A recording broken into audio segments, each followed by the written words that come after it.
Hello dear banking aspirants. जैसे कि आप सभी लोगों को पता होगा कि आरआरबी पीओ एंड क्लरिकल की एग्जामिनेशन अगस्त मंथ में रहेगी। इस रिलेटेड इस वीडियो में हम कंप्लीट स्टडी प्लान को समझेंगे, साथ ही साथ में इसका एग्जाम पैटर्न भी समझेंगे। एग्जाम पैटर्न को भी हम डिस्कस करेंगे। ठीक है, तो अभी अगस्त मंथ में हमारी जो प्लानिंग रहेगी, जैसे कि आज से अगर मैं देखूँ तो मई महीना हमारे पास है और जून महीना हमारे पास है और जुलाई महीना हमारे पास है। तो नियर अबाउट 30 डेज का अगर हमने प्लानिंग बनाई तो टोटल हमारे पास 90 डेज बनते हैं। तो 90 डेज की प्लानिंग रहेगी हमारी। 90 डेज में आपको क्या करना है, किस प्रकार से स्टडी रखना करनी है, कितने स्टडी अवर्स होने चाहिए, कौन से सब्जेक्ट को कितना पढ़ना है, सभी चीजें हम यहाँ पे डिस्कस करेंगे। ठीक है, तो कुछ चीजें हम यहाँ पे डिस्कस करते हैं। सबसे पहले मैं आपको कट ऑफ बता दूं तो आरआरबी पीओ का कट ऑफ जो था, मैं सभी स्टेट डिफरेंट डिफरेंट स्टेट्स के हिसाब से ये एग्जामिनेशन होती है, तो मैं अप्रोक्सीमेट लेके चलता हूँ। अप्रोक्सीमेट 45 से लेके 56 तक ये कट ऑफ गया था, डिफरेंट डिफरेंट स्टेट का जाता है। और ये टोटल मार्क्स जो थे वो 80 मार्क्स का था। 45 से लेके 56 तक यहाँ का कट ऑफ गया था। क्लरिकल का कट ऑफ थोड़ा हाई जाता है, तो प्रीवियस ईयर का कट ऑफ देखा जाए तो 72 के करीबन कट ऑफ जाता है। इसमें डिफरेंट कास्ट भी रहती है, कास्ट वाइज भी कट ऑफ लगता है, कैटेगरी वाइज भी कट ऑफ लगता है, साथ साथ में स्टेट वाइज भी कट ऑफ लगता है। तो मैं अप्रोक्सीमेट कहीं ना कहीं लेके चल रहा हूँ। मिनिमम कट ऑफ था 45 और मैक्सिमम कट ऑफ था 56, और उसी प्रकार से 72 मार्क्स तक कट ऑफ जाने के चांसेस आरआरबी क्लरिकल के होते हैं। तो चलिए कंप्लीट स्टडी प्लान को और एक एग्जाम पैटर्न को डिस्कस करते हैं। तो फर्स्ट ऑफ ऑल, आईबीपीएस का कैलेंडर जो है वो 2024 के जनवरी मंथ में ही रिलीज हो जाता है। इसमें से आरआरबी की एग्जामिनेशन कब है, मैं आपको एग्जैक्ट डेट अभी बताने वाला हूँ। आरआरबी की प्रीलिम्स एग्जामिनेशन रहेगी अपनी 3rd, 4th एंड 10th अक्टूबर को, अगस्त को अपनी ये रहेगी, प्रीलिम्स एग्जाम रहेगी। और आरआरबी ऑफिसर स्केल 1 की 17 एंड 18 को अपनी आरआरबी स्केल 1 की एग्जामिनेशन रहेगी, prelims examination. After prelims examination 1 month का नियर अबाउट गैप मिलता है, और उसके बाद हमारी जो एग्जामिनेशन होगी मेंस एग्जामिनेशन, ये scale 2 and scale 3 officer fresher लोगों के लिए नहीं है। Officer scale 1 and office assistant ये हमारे लिए जो जनरली कैंडिडेट्स इसके फॉर्म फिल करते हैं। तो 29 ऑफ सितंबर 29 ऑफ सितंबर को अपनी रहेगी एग्जामिनेशन, मतलब एट द एंड ऑफ सितंबर महीना बोल सकते हैं। और अक्टूबर मंथ में 6 तारीख को अपनी ऑफिसर स्केल 1 की जो रहेगी मेंस रहेगी। साथ ही साथ में मैं आपको बता दूं, आरआरबी का प्रिपरेशन तो आप कर ही रहे हो। आरआरबी के जस्ट बाद आईबीपीएस का नोटिफिकेशन भी आ जाएगा, तो आईबीपीएस का नोटिफिकेशन भी यहाँ पे चेक कर लेते हैं। प्रीलिम्स एग्जामिनेशन कब रहेगी, क्लरिकल एग्जामिनेशन की प्रीलिम जो रहेगी 24 अगस्त को, 25 अगस्त को एंड 31 अगस्त को प्रीलिम्स एग्जाम रहेगी। और प्रोबेशनरी ऑफिसर पीओ की अगर बात करें तो अक्टूबर अगस्त के बाद अक्टूबर मंथ में रहेगी 19 और 20, और स्पेशलिस्ट का रहेगा नवंबर मंथ में 9 तारीख को। इनकी मेंस एग्जाम रहेगी 10वें महीने में 13 तारीख को, ऑफिसर की रहेगी 11वें महीने में 30 तारीख को, और स्पेशलिस्ट रहेगी दिसंबर महीने में 14 तारीख को। तो हमें आरआरबी के साथ साथ आईबीपीएस का भी प्रिपरेशन कंटिन्यू करना पड़ेगा। आरआरबी की एग्जामिनेशन होती है तो उसके जस्ट बाद हम आईबीपीएस की एग्जामिनेशन के लिए प्रिपेयर तो हम तभी से करते हैं, जस्ट उसके बाद ही अपनी आईबीपीएस की भी एग्जामिनेशन रहेगी। तो चलिए इसकी टोटल प्लानिंग को समझते हैं। फर्स्ट ऑफ ऑल, हमें सिलेबस या फिर एग्जाम पैटर्न समझना जरूरी होता है। तो मैं आपको बता दूं, आरआरबी पीओ स्केल 1 में दो ही सब्जेक्ट होते हैं, एक होता है रीजनिंग एबिलिटी और दूसरा होता है न्यूमेरिकल एबिलिटी। रीजनिंग जो रहेगा आपका, टोटल नंबर ऑफ क्वेश्चन 40 रहेंगे। मैथ्स में भी, या फिर इसको मैथ्स बोलो, क्वांटिटेटिव एप्टीट्यूड बोलो, या फिर न्यूमेरिकल एबिलिटी बोलो, इसमें भी टोटल क्वेश्चन 40 रहेंगे। टोटल नंबर ऑफ क्वेश्चन होते 80, इसमें मार्क्स 40 रहते हैं और इसमें भी 40 रहते हैं, टोटल नंबर ऑफ मार्क्स भी रहेंगे 40। और इसमें जो होता है कंपोजिट टाइम होता है, एक सेक्शन वाइज टाइम नहीं होता है। टोटल आपको 45 मिनट्स मिलेंगे पेपर को सॉल्व करने के। तो आप कभी भी रीजनिंग और कभी भी मैथमेटिक्स सॉल्व कर सकते हो, इसमें सेक्शन वाइज 20 मिनट का कोई यहाँ पे लिमिटेशन नहीं है। चलिए, जब मेंस एग्जामिनेशन की बात आती है, जब आप प्रीलिम्स एग्जामिनेशन क्वालिफाई करते हो तो उसके बाद मेंस एग्जामिनेशन रहेगी। मेंस एग्जामिनेशन में आपका रीजनिंग सब्जेक्ट देखा जाएगा, जिसमें नंबर ऑफ क्वेश्चन होते हैं 40 और मार्क्स रहते हैं 50। जनरल अवेयरनेस का पेपर रहता है, जिसे हम करंट अफेयर भी बोलते हैं। नंबर ऑफ क्वेश्चन रहेंगे 40 और मार्क्स भी रहेंगे 40। न्यूमेरिकल एबिलिटी मतलब मैथमेटिक्स या फिर quantitative aptitude, number of question 40, marks 50 होते हैं इसमें। आप इसमें से दो लैंग्वेज में से कोई भी एक लैंग्वेज को चूज कर सकते हो, एक तो इंग्लिश होगा या फिर हिंदी रहेगा, दोनों भी अवेलेबल होती है। जिसमें आपकी कमांड हो वो आप लैंग्वेज को चूज कर सकते हो। तो इंग्लिश या फिर हिंदी देखा जाए तो नंबर ऑफ क्वेश्चन होते हैं 40 और मार्क्स भी होते हैं 40। कंप्यूटर का भी इसमें पेपर होता है, स्पेशल एक सब्जेक्ट ही कंप्यूटर रहता है, कंप्यूटर नॉलेज। इसमें नंबर ऑफ क्वेश्चन 40 होते हैं, लेकिन इसके मार्किंग जो होते हैं 20 होते हैं। ऐसा अपना टोटल 200 नंबर ऑफ क्वेश्चन होते हैं मेंस में, और 200 नंबर ऑफ मार्क्स का ये एग्जामिनेशन होता है। ठीक है, ये हुआ है आरआरबी ऑफिसर स्केल 1 के लिए। उसके बाद हम देखेंगे आरआरबी क्लरिकल या फिर ऑफिस असिस्टेंट के लिए। आरआरबी क्लरिकल 2024 में इसमें भी क्या रहेगा, रीजनिंग एंड न्यूमेरिकल एबिलिटी रहेगा। अब जो क्लरिकल लेवल की एग्जामिनेशन है वो स्टेट वाइज रीजनल लेवल पे एग्जामिनेशन होती है। तो इसमें आपको इंग्लिश, हिंदी, अलग अलग स्टेट में डिफरेंट डिफरेंट लैंग्वेज जो होती है, जैसे महाराष्ट्र की मराठी है, गुजरात की गुजराती लैंग्वेज है, तो इन लैंग्वेजेस में आपको पेपर भी देखने को मिलेगा। तो इंग्लिश मीडियम में ही जनरली हम सॉल्व करते, तो इंग्लिश मीडियम में हम जनरली सॉल्व करते हो तो इंग्लिश मीडियम को ही चूज कर सकते हो, या फिर आप दूसरे मीडियम में सॉल्व करना चाहते हो तो साथ ही साथ में एक ही स्क्रीन पे दोनों भी लैंग्वेज लिखी होती है। तो चलिए, रीजनिंग के नंबर ऑफ क्वेश्चन 40 और मैथ्स के number of question 40, total number of question 80 होते हैं। मिनिमम मार्क्स 40 और टोटल मार्क्स कितने होते हैं, 80 होते हैं। इसमें भी कंपोजिट टाइमिंग 45 मिनट्स का रहेगा। आरआरबी पीओ एंड क्लरिकल की एग्जामिनेशन नियर अबाउट सेम ही होती है, दोनों में वेटेज सेम होता है। मेंस एग्जामिनेशन की बात करें तो रीजनिंग फिर से 40 क्वेश्चन रहेंगे 50 मार्क के लिए।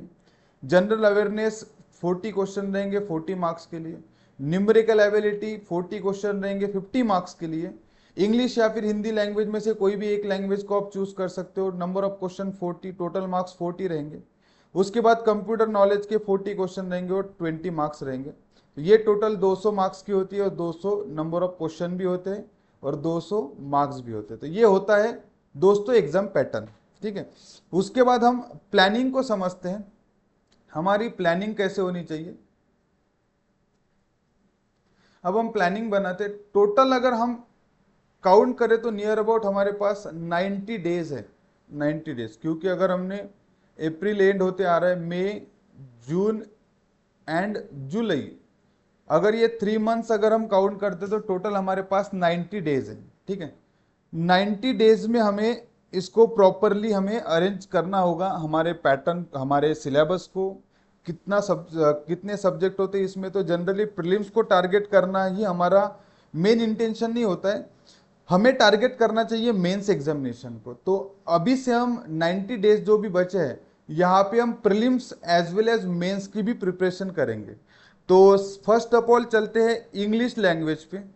इंग्लिश हालांकि मेंस में है, प्रीलिम्स में नहीं है, लेकिन हमें अभी से उसकी तैयारी करना जरूरी है, क्योंकि आफ्टर 4 मंथ तो आपकी मेंस एग्जामिनेशन रहने ही वाली है। तो इंग्लिश लैंग्वेज में, अब इंग्लिश लैंग्वेज में जिन लोगों का प्रिपरेशन हो चुका है वो लोग पूरे सिलेबस को कर सकते हैं, लेकिन जो भी अभी बिगिनर है तो उनको फर्स्ट ऑफ ऑल स्टार्ट करना पड़ेगा न्यूज़पेपर से। आपको डेली बेसिस पे न्यूज़पेपर पढ़ना है, वो भी इंग्लिश न्यूज़पेपर पढ़ना है। इससे आपकी रीडिंग, जो भी रीडिंग की स्ट्रेंथ होती है या फिर रीडिंग पैटर्न, जितना भी रीडिंग पैटर्न दिया जाता है वो आपका इंप्रूव होता है, मतलब रीडिंग आपकी एक प्रकार से इंप्रूव होती है। साथ ही साथ में जब आप न्यूज़पेपर पढ़ते हो तो उसमें से ही वोकैब मिलती है, वोकैबलरी मिलती है, शब्दकोश जिसे बोला जाता है, वोकैबलरी मिलती है। तो वोकैबलरी को आपको लिख के रखना है, वोकैबलरी को आपको लिख के रखना है, और डेली बेसिस पे उसको रिवाइज करना भी जरूरी है, डेली बेसिस पे उसको रिवाइज करना जरूरी है। आफ्टर दैट इसमें फिर एक पर्टिकुलर सब्जेक्ट भी है जिसमें कि एरर्स आते हैं, फिलर आते हैं। इसमें क्या आ जाएगा, फिर सब्जेक्ट की बात करें तो एरर आते हैं, उसके बाद फिलर्स आते हैं। फिलर्स को डबल फिलर, ट्रिपल फिलर, या फिर इसको क्लोज टेस्ट के फॉर्म में भी हम कंसिडर कर सकते हैं। पैरा जंबल आता है, ये इसको भी हम बोल सकते हैं स्टेटमेंट रीअरेंजमेंट आता है। उसके बाद 4th नंबर पे आरसी आता है, जो नियर अबाउट 10 मार्क्स के लिए पूछा जाता है। आरसी आता है, ठीक है। तो ये सभी आपको प्रॉपरली पढ़ना होगा, ये सभी सिलेबस आपको करके जाना होगा। सेकंड नंबर पे आता है क्वांटिटेटिव एप्टीट्यूड, या फिर मैथ्स की बात करें, न्यूमेरिकल एबिलिटी की बात करें, तो इसमें आपको हाई वेटेज टॉपिक जनरली करके जाना है। ये अपना प्रीलिम्स के लिए टारगेटेड रहेगा। तो मैं अभी मेंस के साथ साथ प्रीलिम्स की भी स्ट्रैटेजी बताता हूं। तो क्वांटिटेटिव एप्टीट्यूड की अगर बात करें तो हाई वेटेज टॉपिक कौन से होते, तो फर्स्ट ऑफ ऑल सिंप्लीफिकेशन, दोनों एग्जाम के लिए रहेगा ये। सिंप्लीफिकेशन या फिर हम उसे बोलते हैं अप्रोक्सीमेशन, सिंप्लीफिकेशन या फिर अप्रोक्सीमेशन नियर अबाउट 10 मार्क्स तक के आपके एग्जामिनेशन में आने के चांसेस होते हैं। उसके बाद नंबर सीरीज 5 मार्क्स का 100% आपको आएगा। थर्ड क्वाड्रेटिक इक्वेशन 5 मार्क्स के लिए पूछा जाता है। उसके बाद फोर्थ नंबर पे data interpretation DI, near about आपको 2 सेट अगर पूछे तो 10 मार्क्स तक पूछे जाते हैं। और फिर लास्ट में आता है अर्थमेटिक। तो अर्थमेटिक के आपको सारे ही टॉपिक ना करके कुछ स्पेशल टॉपिक जो होते हैं वो आपको करके जाने पड़ेंगे। जैसे कि आपको एजेस करके जाना होगा, एजेस के बेसिस पे क्वेश्चन पूछा जाता है। एवरेज करना होगा, रेशो प्रोपोर्शन करना होगा, पार्टनरशिप करना होगा। टाइम एंड डिस्टेंस से डिफरेंट डिफरेंट टॉपिक्स बनते हैं, फिर स्पीड डिस्टेंस टाइम आता है, ट्रेन आती है, बोट एंड स्ट्रीम आता है। एक टॉपिक के बेसिस पे अलग अलग टॉपिक को डिवाइड किया गया है। उसके बाद प्रॉफिट एंड लॉस आपको करना होगा। तो गिन चुन के आप अर्थमेटिक में से, अगर आपका अर्थमेटिक वीक होगा तो, नहीं तो जनरली किसी किसी स्टूडेंट का अर्थमेटिक भी स्ट्रांग होता है, तो इसके लिए ज़्यादा समय नहीं मिलता है और या फिर ज़्यादा एनालिसिस करना होता है क्वेश्चन को। तो आप चाहो तो 5 to 7 टॉपिक भी आप अगर करके गए तो सफिशियंट है, मोर देन सफिशियंट, आपका पेपर प्रीलिम्स क्वालिफाई होने के लिए सफिशियंट है। लेकिन ये मैं मेंस के लिए अर्थमेटिक ऐसा नहीं बोलूंगा कि आपको करने की जरूरत नहीं है। मेंस के लिए आपको A to Z टॉपिक जो है अर्थमेटिक की वो आपको करना पड़ेगा, क्योंकि किसी भी टॉपिक के बेसिस पे आपको क्वेश्चन पूछे जाते हैं मेंस लेवल में, ठीक है। ये हुआ अपना क्वांट का। क्वांट में हम ज्यादा से ज्यादा इन टॉपिक पे फोकस करेंगे ताकि हम प्रीलिम्स को क्वालिफाई कर सके। लेकिन हमारा टारगेट मैंने पहले ही बता दिया है आपको, प्रीलिम्स क्वालिफाई करना, सिर्फ प्रीलिम्स क्वालिफाई करना हमारा टारगेट नहीं है, हमें मेंस को भी क्वालिफाई करना है, यही हमारा टारगेट है। तो मेंस लेवल के लिए आपको इन सभी टॉपिक को पढ़ना जरूरी है। थर्ड नंबर पे आते हैं फिर रीजनिंग।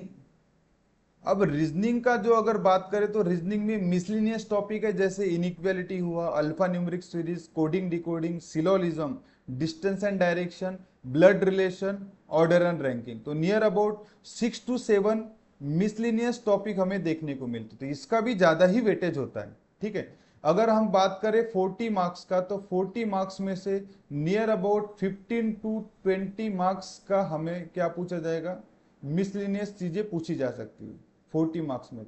और बचे हुए अगर मान लो 25 मार्क या फिर 20 मार्क, तो सबसे हाई वेटेज टॉपिक है sitting arrangement and puzzle. Sitting arrangement and puzzle को आप स्किप नहीं कर सकते, ये सबसे हाई वेटेज टॉपिक है। नियर अबाउट 4 अगर सेट पूछे जाए तो 4 सेट पूछे तो 20 मार्क्स तक के सिटिंग अरेंजमेंट एंड पजल पूछा जा सकता है। इन केस 5 अगर सेट पूछ लिए जाते हैं एग्जामिनेशन में तो आपको 25 मार्क्स तक देखने को मिलता है। तो रीजनिंग में सभी टॉपिक आपको करना जरूरी है, साथ साथ में सिटिंग अरेंजमेंट एंड पजल भी आपको करना, ये कंपलसरी है, सिटिंग अरेंजमेंट एंड पजल आपको करना ही होगा। एंड फोर्थ टॉपिक आता है अपना general awareness. General awareness generally students ignore करते हैं कि हम प्रीलिम क्वालिफाई करेंगे उसके बाद हम जनरल अवेयरनेस को करेंगे। तो मेरा यही कहना रहेगा, अपने पास 90 डेज है, 90 डेज में आप अच्छा खासा करंट अफेयर कर सकते हो। आप करीबन हमें 6 मंथ का करना होता है, 6 मंथ का करंट अफेयर करना होता है।